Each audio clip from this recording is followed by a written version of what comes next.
listener-supported KTOO. Welcome to Juneau Afternoon, broadcasting live from the homelands of the Occoquan and on demand as a podcast. It's Thursday, August 27th, 2026. I'm your host, Boston Christopher. Ganachish, Hawa, Tuxknusum, Salamat. Thank you for joining the conversation. You can also join us on our live stream on KTOO's YouTube, Facebook, and Instagram pages. Today, Teri Tibbett has been playing music in Juneau and around Alaska for 50 years. This Sunday, she has a concert to celebrate. We chat with Teri about her career and what's next. And we have updates with the Juneau Chamber of Commerce, and Chancellor of UAS, Dr. Aparna Palmer, pays us a visit with some updates as well. Those conversations are coming up this hour on Juneau Afternoon. First, let's kick off the show with perhaps Teri Tibbett's most popular song. This is called Lady of the Chilkoot.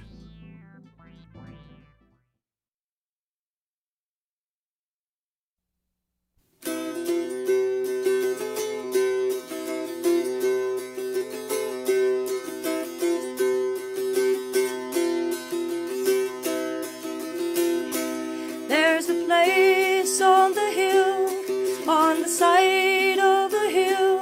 There's a place on the hill where the snow it did roll. Oh, it rolled down the hill, down the side of the hill. 60 men it did kill, it did kill. Oh, the lady of the Chilkoot during gold rushing times. It was love's perseverance, and it was love that saved his life.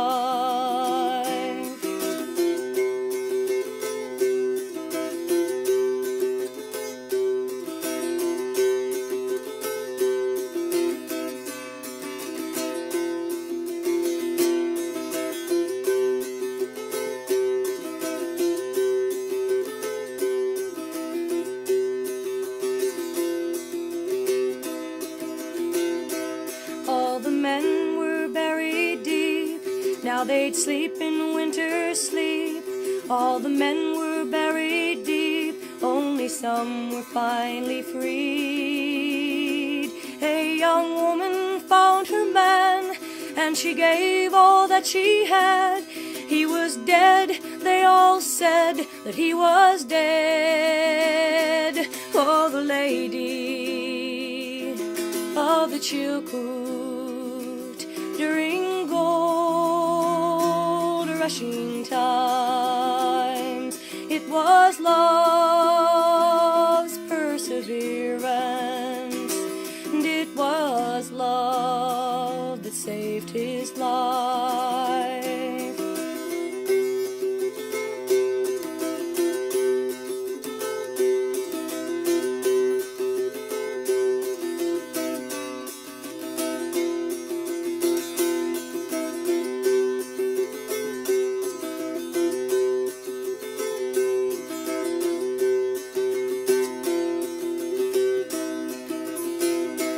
They could not understand why. For 3 hours she did try. For 3 hours she did try to bring him back again to life. She breathed warm air into his lungs. She fought with courage and her love. And in a while he did respond. He did respond. Oh, the lady of the Chilkoot during gold rushing times. It was love's perseverance, and it was love that saved his life. It was love's perseverance, and it was love that saved his life.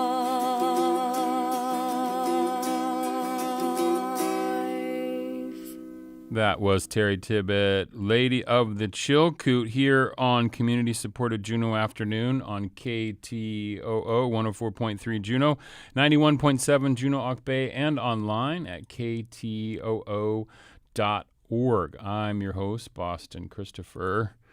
Teri is a Juneau-based Alaska musician, writer, educator, longtime public advocate, basically a Renaissance person. She's done it all.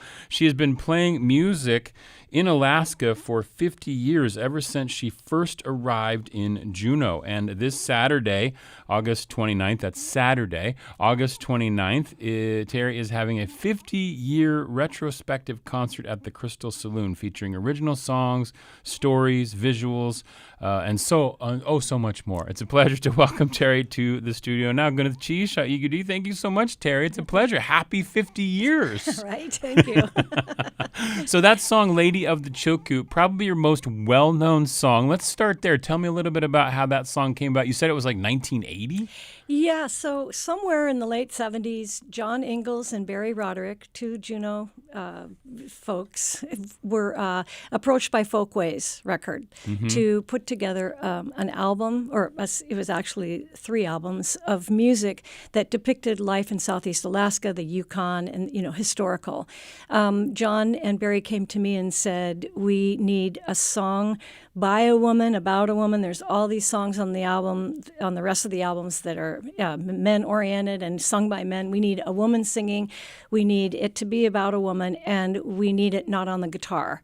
So, they gave me an article from a newspaper in 1898, an avalanche, it's a true story of people that were hiking up the Chilkoot Trail to the goldfields. An avalanche came down and buried and killed most of those people. Oh. One woman, her name was Vernie Woodward, she pulled her boyfriend out of the snow. Everyone thought he was dead. They pronounced him dead. She breathed air into his lungs. She massaged him. She did what she could to revive him, and he survived. It was in this newspaper. Wow. And they Barry and John handed me the newspaper and said, can you write a song about this? So that's where this song came from. That's awesome. That's amazing. And it's played on the dulcimer as per their request, not to play on the guitar. No guitar, please. We have too many men with guitars already, right? Exactly. So let's go back to when you came to Alaska. Where did you come from, and why did you come to Juneau? Well, I was raised in California, and I had some friends who lived in Sitka. And they invited me to come visit them in Sitka in 1976. And I got on a ferry in Seattle. I hitchhiked, actually, to the ferry terminal in Seattle when they were coming out of Seattle. And it was $65, I remember that. And I really literally had like $20 in my pocket. And I was making jewelry, and I sold jewelry on the ship, on the ferry, to get some money to buy food and that sort of thing. I really did come here with nothing. I arrived in Sitka and got my first job singing professionally ever anywhere at the Nugget Saloon at the airport in Sitka. And I did that for a few months, and I arrived in August 76, so it's 50 years to the month that I arrived. But then someone invited me to come and check out the Crystal Saloon in Juneau. So I took a ferry in January of 1977, came to Juneau, met the owners of that bar, the Crystal Saloon, the old Crystal Saloon, which was down by where the tram is today. Okay. And I performed. They liked it, and they offered me a job. So I ended up moving to Juneau. Wow. And I played there, performed there, and Peter Metcalf and John Ingalls were the owners, two of the owners, and they were all very enthusiastic men in their 20s, and they were hosting all these great musicians, and Taj Mahal played there, Sonny Terry and Brownie McGee played there, Travis, who did Travis Picking, I forget his first name, but it was a happening place back then. It's interesting. Like, I know we've talked about this on the show before, but like that late 70s period, it's when KTOO was founded. It's when, a bunch of different organizations was founded in that time. Also the Folk Fest. And I have a picture that I'll share with those who are watching the stream. You can also find everything on Teri's website, tibbett.com. It's Tibbett, no S, TIBBETT.com. You can find out everything about Teri there. You have a fantastic website, by the way. Oh, thank you. You break it down by, performing, writing, educating, all the different areas that you've worked in over the year. Even your little foray into snowboarding and writing about snowboarding back in the 2000s, which I thought was pretty good. The aughts, as it were. But here's a picture of this is you performing at the Folk Festival in 1977. Right? That's pretty wild. That was my first folk fest. Yeah, That's so great. My first folk fest. Your first, yeah. But they had been going for a couple of years. Yeah. And so when you moved to Juneau, or when you arrived in Sitka, was it that thing where you just fell in love with Alaska instantly? That's what I tell everybody. Yeah. As soon as I stepped foot on the soil, got off the ferry in Sitka, I knew this is where I wanted to be. Yeah. And it has never changed. I've never wanted to go back. It's so amazing like that happens. So when you got into music obviously before you came to Alaska. Was it just part of something you were growing up with? Was your parents into music? How did you get started? Well, my grandfather was a very famous opera singer. We'll start with that. He was considered the world's greatest American-born baritone. He's headlined at the Metropolitan Opera in New York for 25 years in the 20s and 30s and 40s. So I grew up in a musical family, but I grew up, of course, in the 60s and the 70s, and I listened to folk music and Joan Baez and Judy Collins, and my all-time most influential musician was Joni Mitchell. And so listening to her, listening to Crosby, Stills, Nash & Young, and the Beatles, of course, all those influences inspired me to learn guitar and sing and play. And so I was kind of just jamming around and, kind of taking lessons and doing music on a guitar and dulcimer. I got myself a dulcimer before I came to Alaska. So when I got here, then I was kind of ready to get a job. And I got my first paid gig in Sitka. So that's so cool. It was $50 a night. I remember $50 a night. Yeah, that's pretty much. I don't know if it's raised that much over the years. It has not raised that much over the years. But it's so cool because it sounds like you were born in the perfect time, because especially of folk music and all the folks that were inspirational and created all these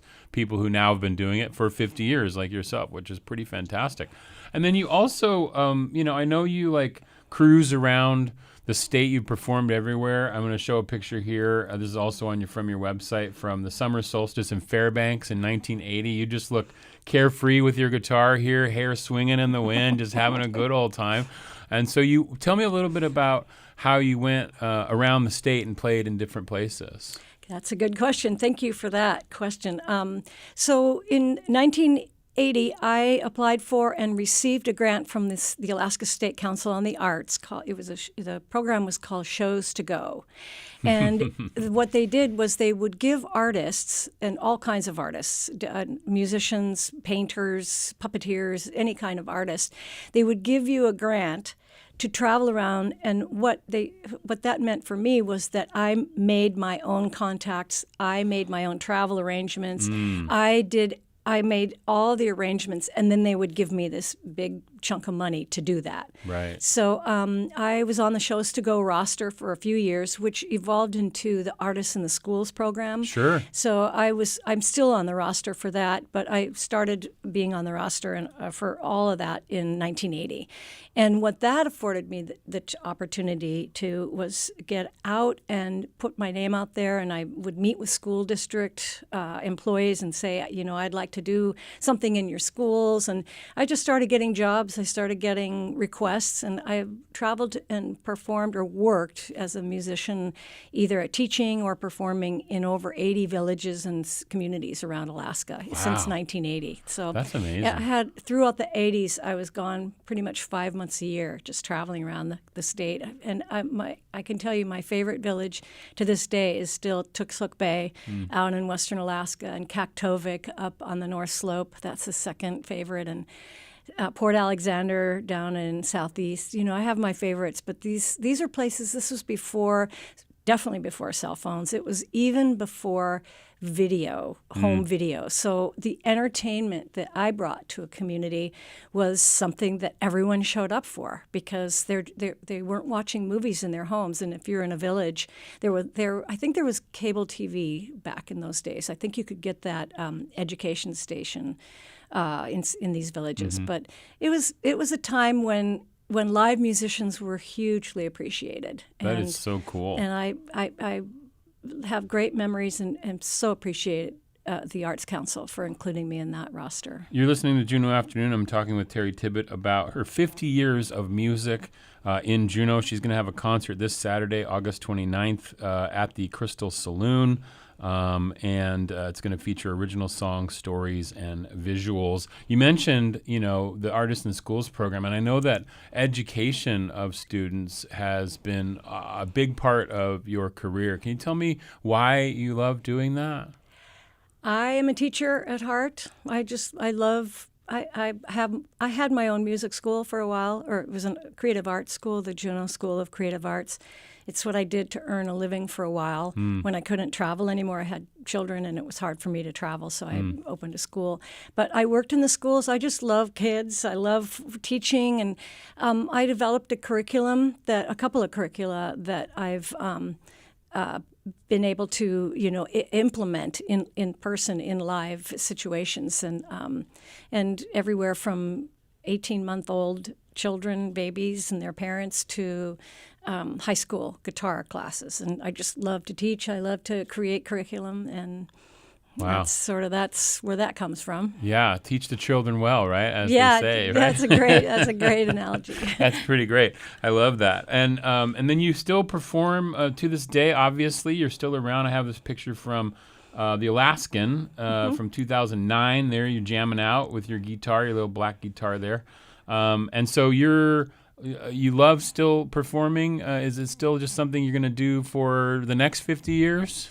We'll see, but I definitely love performing. I was fortunate to have the opportunity to host open mic at the Alaskan Hotel and Bar for about 30 years. Oh, wow. Up until the pandemic, and then after the pandemic, I just sort of, got used to hanging out at home.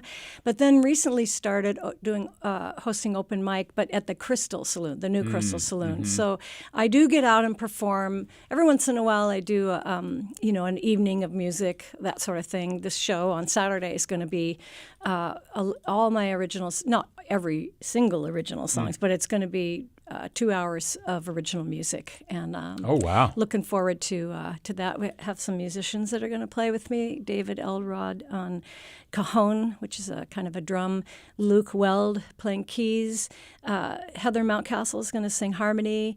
Sam Blewett is going to play bass. And then my son, Alex Nelson, he's flying up from Seattle. He plays in a band called Whiskey Class, and he's going to come up and he's going to play too. So it's going to be a fun walk down memory lane on Saturday. I love that. That is so cool. Yeah, this is there's the poster for it. A lot of great pictures, a lot of great people you got playing with you on Saturday.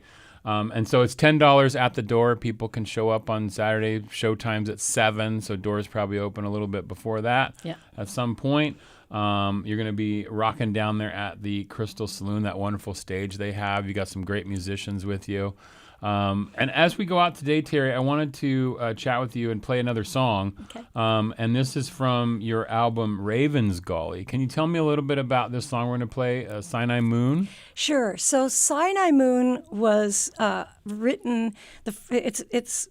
The song is in two parts. So the first part was written when I was in the Sinai Desert in Egypt, and I had a boyfriend for a couple years who he was Israeli, he is Israeli, but we're not together anymore, obviously. but we went all over Israel together, and then ended up in the Sinai Desert. And I wrote this song starting when we were in the desert together, and it's looking up over the mountains and the moon rising up, and that's what the song starts. And then when I got back to Alaska, I finished the song. So the second half of the show the second half of the song was written in Alaska, and it's like the same moon. The idea is that I was looking. Anyway, the same moon that was in Israel is the same moon the same moon that is in Sinai is the same moon that was in Alaska. It's no matter where you are, you can still look up and see the same moon, and that's kind of the gist of the song. So awesome. Well, Teri, thanks so much for coming in. Break a leg on Saturday night over there at the Crystal Saloon. 50 years. That's an awesome thing to celebrate. And continued success and continued playing around town and doing everything. And you're still educating too, right? Not so much anymore. Not so much anymore? No. Just kind of, I'm retired now, so I kind of just chill and play music, exactly. Which is what you wanted to do all the time anyway, exactly. Right? Excellent. All right, this is Juneau Afternoon on KTO. Here's Sinai Moon. This is from Teri's album Raven's Gully. Good enough cheese for being here today, Teri. Thanks really for the appreciate opportunity, Boston.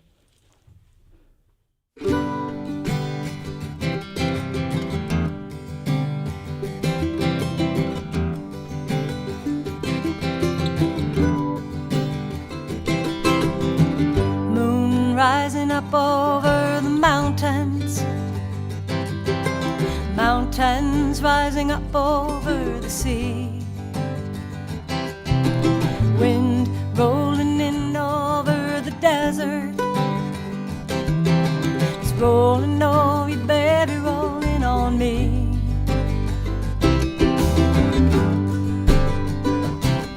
It's a long, hard walk through the desert. It's a rocky hot sand between our toes. It's a burning sun here in this mid-eastern sky. You know, it cuts right through your skin, right to your soul. I said it cuts right through your skin, right to your soul. It's the same light shines on you that shines on me.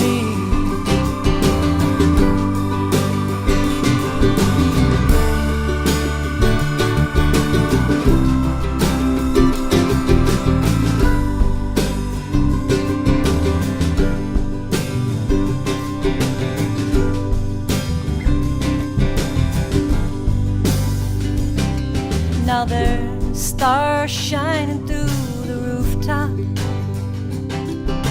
a rooftop made from branches of a tree, and the stars are shining, and the moon is shining, and it's shining on you, baby, shining on me.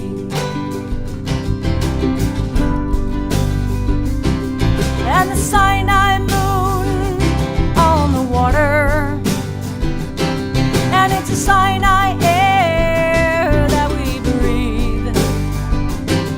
It's a Sinai spirit all around us. It's inside you, babe, and it's inside me. I said it's inside you, babe, and it's inside me. That's the same light shines on you that shines on me. Whoa, whoa, whoa, whoa, whoa.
and the sun has set behind the frozen snow, and the moon is rising in the eastern sky, and it's blue and it is black and it's cold.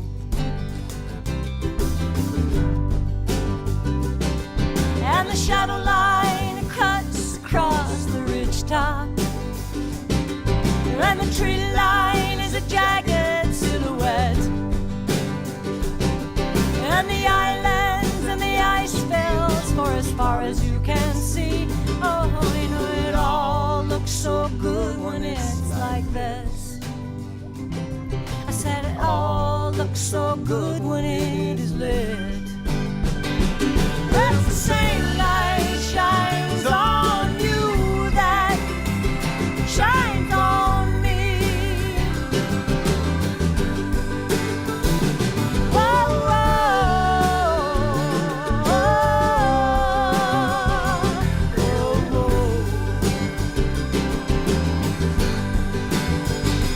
that's the same light shines on you that shines on me. Support for Juneau Afternoon comes from Emil Mackey at Country Financial, offering insurance for home, auto, and business, and life insurance to protect your family in case of death. Located in the Juneau Nugget Mall. More information can be found online or by calling 907-500-7017. Hanson Grass, Ka eat with the shuyi, we kashuk ayitin. Jin kat ka kay jin tak anakaya ha anikak, gunil cheese.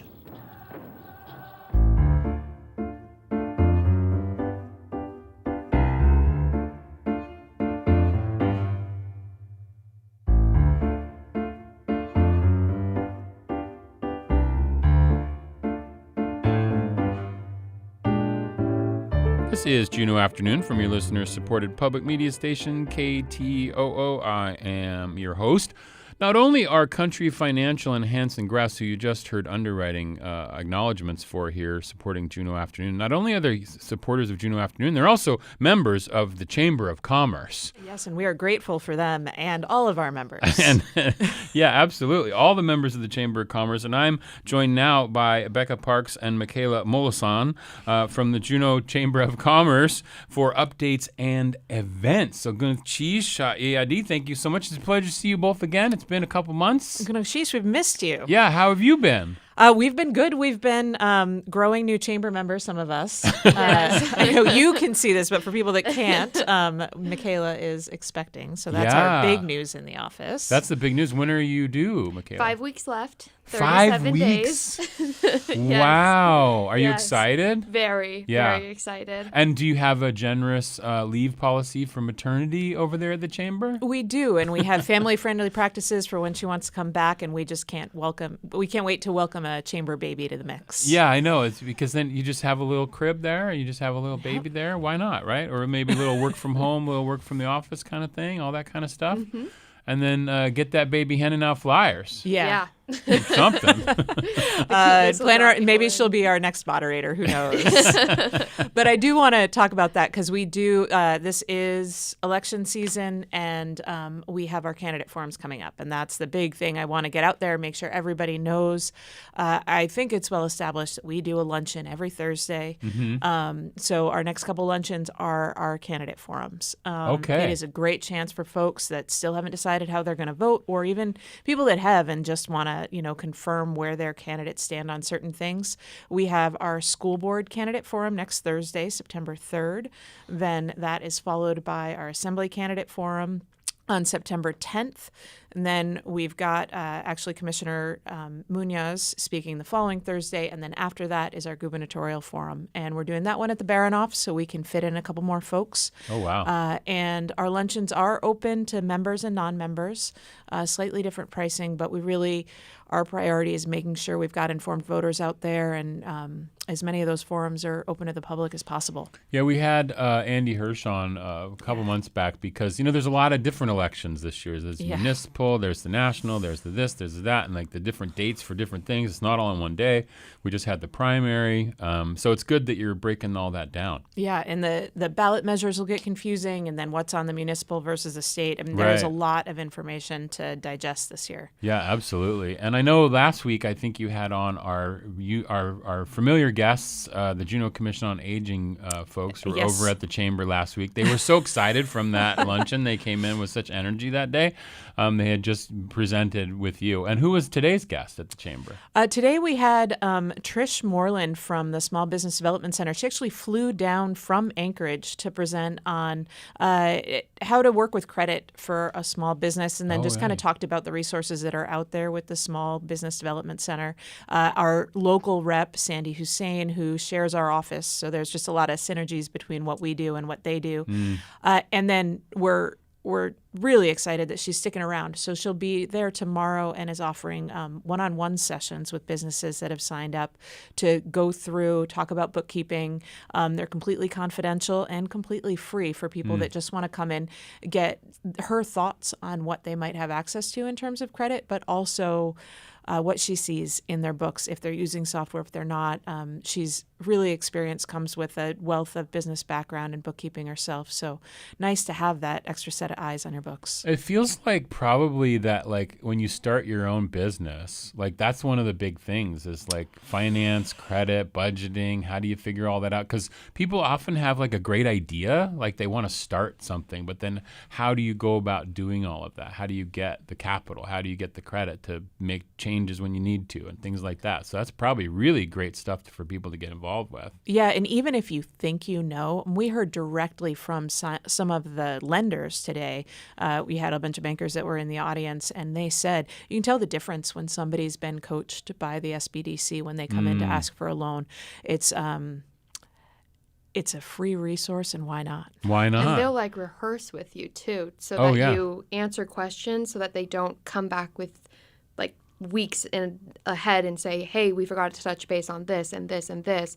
Answer these questions. You do it all right then and there. They rehearse you and coach you into being prepared for all of the questions so you don't have to wait any more time than you're already going to wait to hear back. That's so good because it's probably really scary.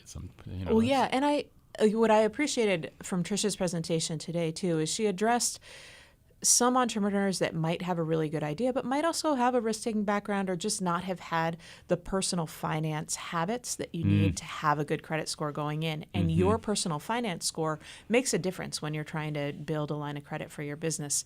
So she'll work on that with people, too. There is no reason to be afraid of a low credit score. She admitted there's no magic bullets. She doesn't have a cure-all, but she can help people work on those habits and just be a person sitting next to you when you make the scary phone call to the credit card company to say, hey, can I have forgiveness on this, or can I set up a payment plan for this? Yeah, it's amazing. You learn over time. I had some mistakes in my younger years with credit because when I was in college, they were just handing out credit cards like candy. Like they still do that. Come apply for a credit. Sears is getting you a card and this card and that card, and then all of a sudden you're $20,000 in, and you're like, wait a minute, what? I don't understand how all this works. And then over time, you sort of figure it out, but I can imagine that that's a scary place for people to be. And she said, that one late payment is an immediate hit to your credit. It's crazy what it'll do. Yeah, it's pretty drastic.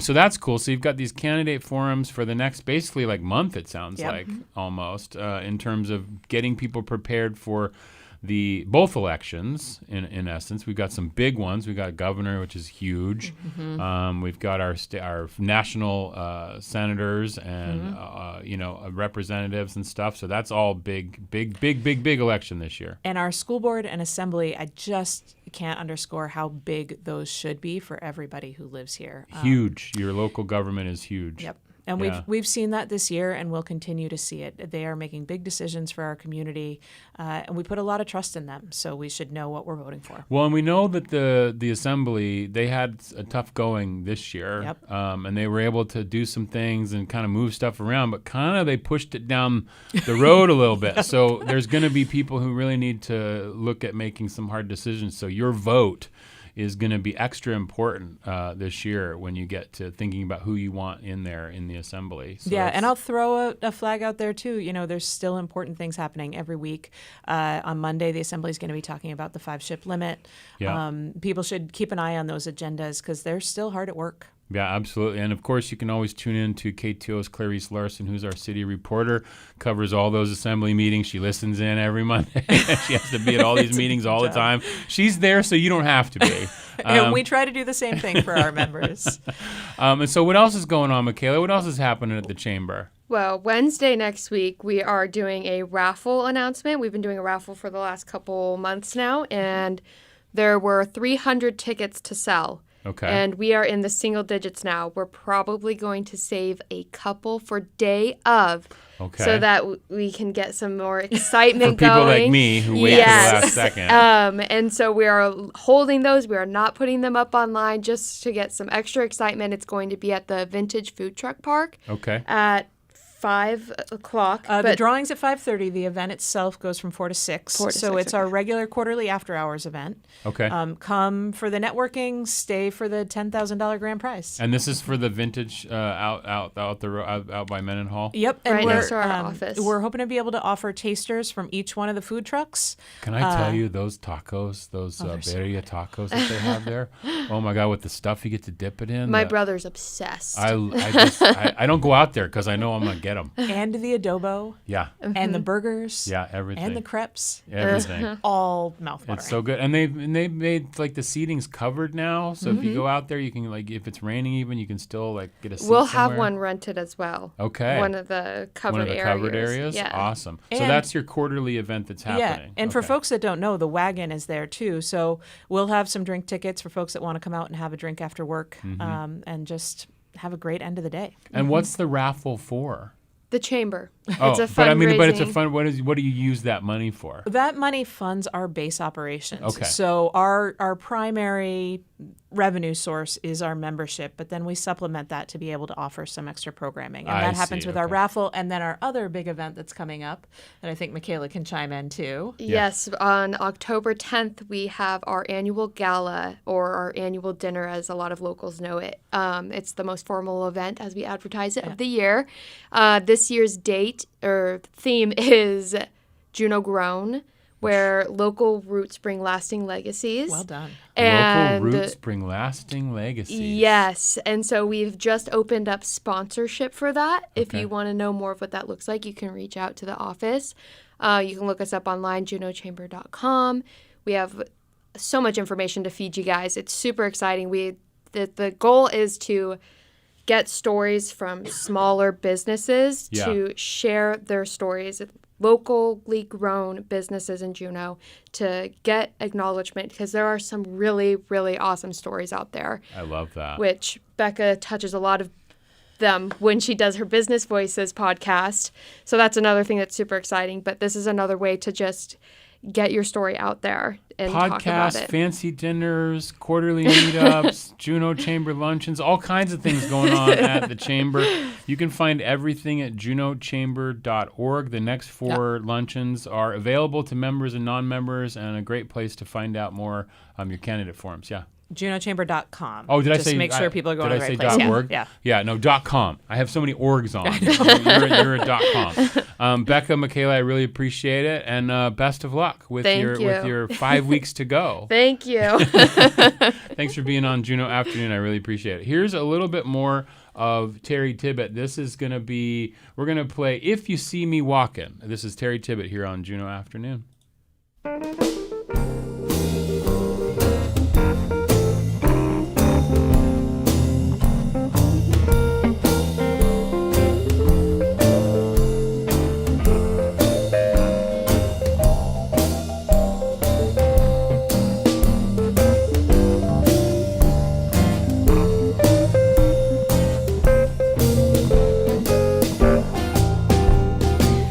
see me walking, baby, talking with another man. If you see me walking, baby, talking with another man, now don't you get it in your head that you are any less important. 'Cause a woman's gotta have her friends and the one she can talk to. I said that a woman's gotta have her friends and the one she can talk to. And if you see me walking with a man, you better believe, baby, he's just a friend, and don't let it get to you. 'Cause I'm the kind of woman who has a lot of friends, but some of them are women and some of them are men. No, but none of them are lovers, baby, you're the only one.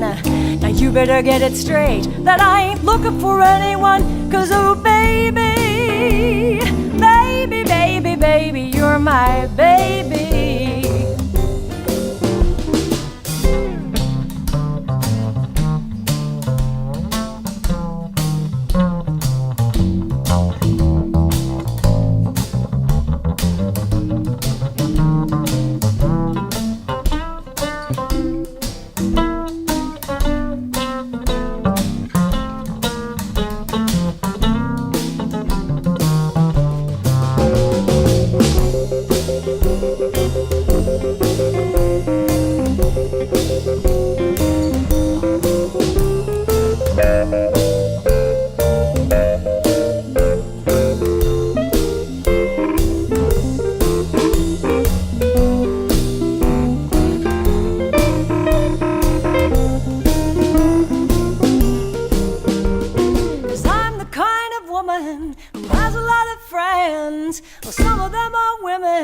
And some of them are men, but none of them are lovers, baby, you're the only one. Now you better get it straight that I ain't looking for anyone. 'Cause oh baby, baby, baby, baby, you're my baby. If you see me walking, just talking with another man, so that if you see me walking, just talking with another man, don't you get it in your head that you are any less. Don't you get it in your head that you are any less. Don't you get it in your head, baby, that you are any less important. Ooh.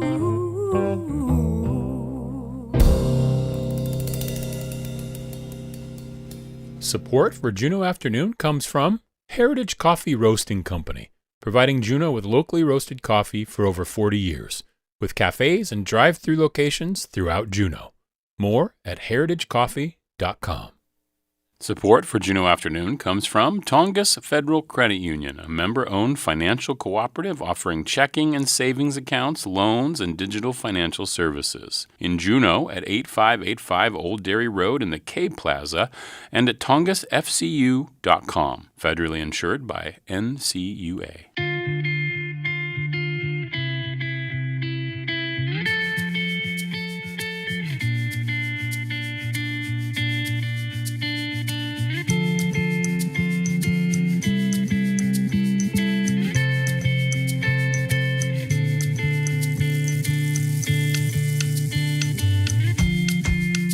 You are listening to Juneau Afternoon from Studio 2K at KTOO, dedicated to Carolyn Hobbs Peterson. I am your host, Boston Christopher. I'm joined now by our frequent collaborator and guest, Dr. Aparna Palmer, Chancellor of the University of Alaska Southeast, and maybe my favorite marine biologist. Oh, I can't be your favorite marine biologist. There's so many. Well, okay, here. My favorite that's into, tardigrades, polychaetes, and onychochrons. How about that? Yes. Okay. Yeah, I is that will okay? accept that. Okay, yeah. You'll accept that. All right. I'm going to cheese for being here today. How are you? I'm great. Thank you. I'm really excited about this time of year. Excellent. I know, classes have begun. Yes, they have. We've had our first classes begin this week. They started on Monday.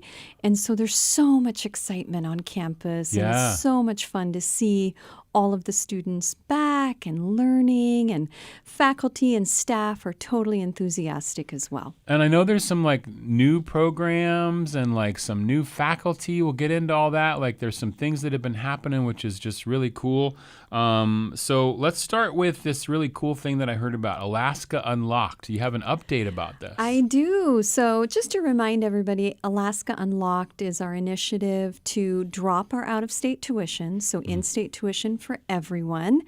And paired with that, we got support from the Board of Regents and from the Educational Trust of Alaska to go out and recruit in some target states. And so we did that. And this year, we are welcoming students from nearly 30 different states. Wow. Last year, 11 states. This year, 29 states. That's amazing. Yes, it is. And did you make targeted, like, did you go to their, like, career day? What did you do? So we did several things. We had a communications plan so we could connect with students at those states, and particularly for those states where our recruiters went, we were able to communicate with prospective students and their families even before the recruiters got there, and then follow up as well. And so, I see. We always recruit in Washington, but this year we went to Colorado, we went to Minnesota, we went to Idaho. And, these are states that we chose because we get students from there who stay. And that's important because we feed Alaska's workforce. Yeah, absolutely. Over 85% of our students, in fact, last year it was 87% of our students, when they graduate, stay in Alaska and are employed in Alaska within 1 year of graduation. That's pretty so amazing. These are our future Alaskans that we are welcoming. That's cool. Now, was that just a University of Alaska Southeast venture, or was this the whole UA system was going out and pitching Alaska schools? Oh, this is such a great question. We volunteered to kind of be the guinea pig for this effort. But it has been so successful. We have seen our out-of-state student population rise this year like no other year. And so the Board of Regents just recently voted to drop out-of-state tuition for the entire system starting next fall. So while we continue to offer in-state tuition for everyone this year, the other universities, UAA and UAF, will be starting that this next fall. How does it impact the budget in terms of I guess out-of-state tuition or out-of-state folks are probably a lower number, so maybe it didn't impact it as much, or are you hoping to grow the reputation of the university system for out-of-state, and then you'll have out-of-state tuition again at some point? Is this just a temporary thing? It is not a temporary thing. Okay. It's a real investment in drawing more people to Alaska, drawing students who will spend, anywhere from 4 to 6 years here. Now, our out-of-state students are more likely to be traditional age students. So these are students who come, they live in the dorms, they live on campus, they participate in on-campus activities, and they tend to take more credits per semester. And so, by dropping out-of-state tuition, we knew that to break even, we needed a certain number. We're not going to hit that this year, but we are getting close. And so we will hit that in 2 or 3 years. But just having those additional students is huge. Yeah. We continue to serve our in-state population. We will always have mostly students from in-state. And this year, our new students from in-state increased as well. That's amazing. We're really proud of our teams who worked on that. And I know the average age of the student is a little bit higher than the traditional, what we think of, 18 to 23 or whatever. What is the average? Do you know what the average age is I right do. now? I just looked at that data today. The average age of our student is 30 years old. 30, okay. So most of our students are part-time students. They are people who are working in the community, people who have families, and we really welcome those students. And they make a really important part of our community and have a great impact. Yeah. Now we're getting more of those traditional age students But we are a university who will always serve our region first and foremost. But it's exciting to get some out-of-state students in the mix as well. Of course, absolutely. Okay, so what about, I know we want to talk about summer teacher and education leadership training. What's going on there? Yeah, so, usually summers are quiet. But on our campus, it is actually a very busy time for our education programs in the School of Education. And so this summer, like in previous summers, we hosted a cohort of individuals in our Master's in Educational Leadership program. So this is a program where much of the coursework and the activities that they do in their home communities, but they come onto campus during the summer to finish the program and to get some in-person instruction as well. And so it's a combined program where we're able to offer them mentorship and courses while they are working in their far-flung communities all over Alaska. But then they get to meet and get to know each other as part of that experience as well. Oh, that's cool. Yeah, absolutely. That's awesome. Yeah, and we had a cohort just finish up their program this summer, and it was such a joy to go to their graduation celebration this summer. That's awesome. Now, I know I mentioned earlier there's a ton of new faculty. There's a ton of new people in different roles at the university. Let's start with the new Vice Chancellor of Administrative Services. Okay, this is our Chief Financial Officer. Okay. Her name is Sylvan Robb. Many of you, especially if you worked at the state, might know her. She comes to us from the state, and at UAS she'll be overseeing the budget, facilities, IT, the business office, as well as grants and contracts. She is absolutely amazing. So I think she's starting her second week this week, and she is a joy to work with, and she has such great experience that she brings from the state.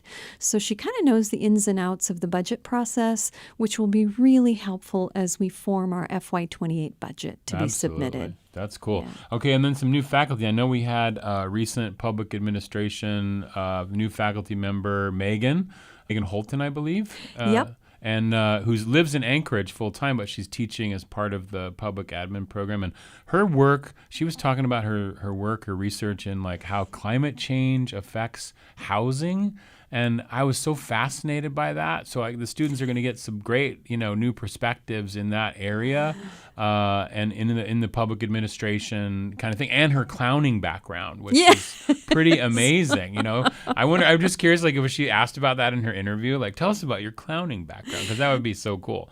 It was great, but she learned a lot about like public, spaces and public, lands and how that all works from being, a clown and person working on stilts and stuff. That's how she got interested in that area.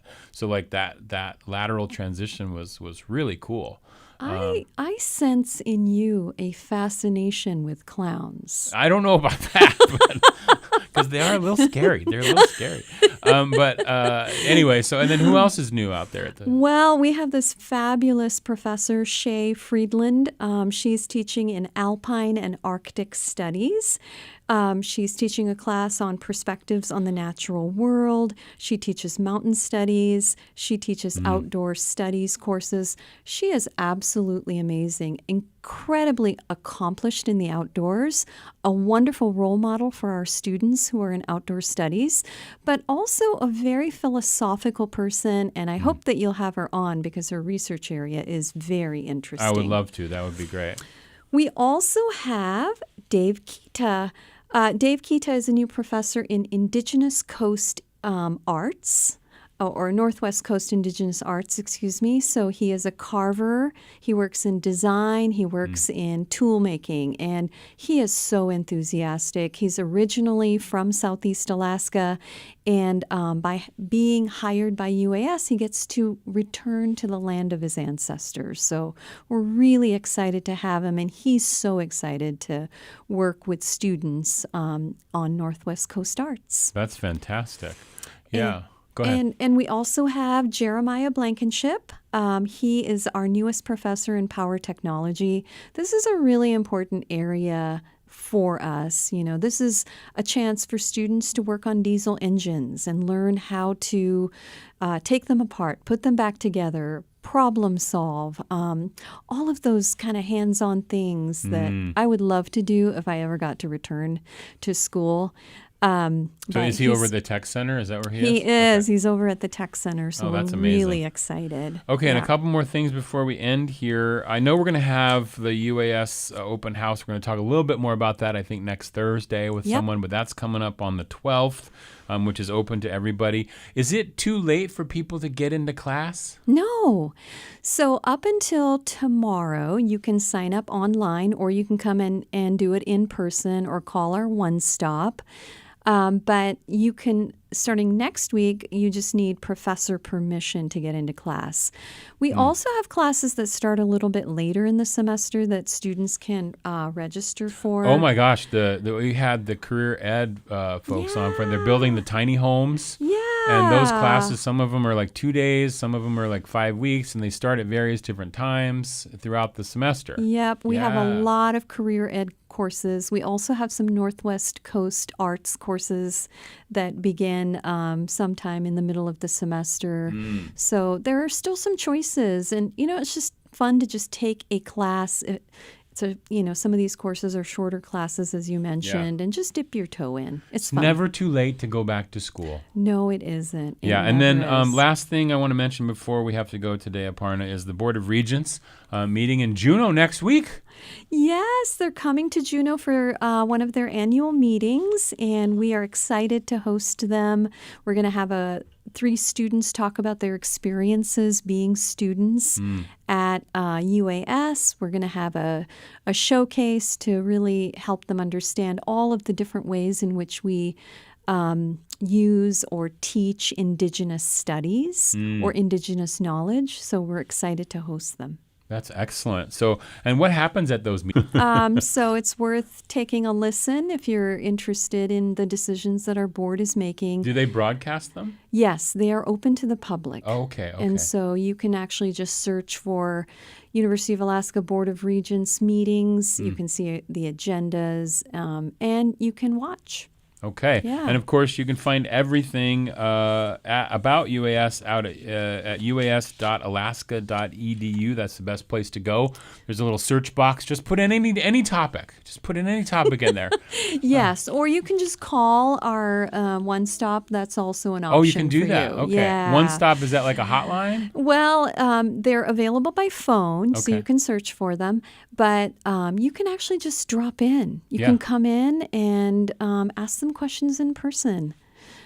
That's awesome. Okay, but you haven't asked me anything about Anikofference. Well, I don't have as much time, but I keep wanting to get to the velvet worms, the Anikofference. Give me one thing that I need to work on for next time. What about Anikofference? Anikofference. Anikofference. Well, get the name right. That's the pronunciation. Get that right. I have 3 words for you. Okay. Slime, sac, glands. Okay, slime, sac, glands. I'll look that up, and we'll talk about it next time. All right. Dr. Aparna Palmer, Chancellor at the University of Alaska Southeast, thank you so much for being here today. Gunath Cheesh. Gunath Cheesh to you as well. Appreciate it.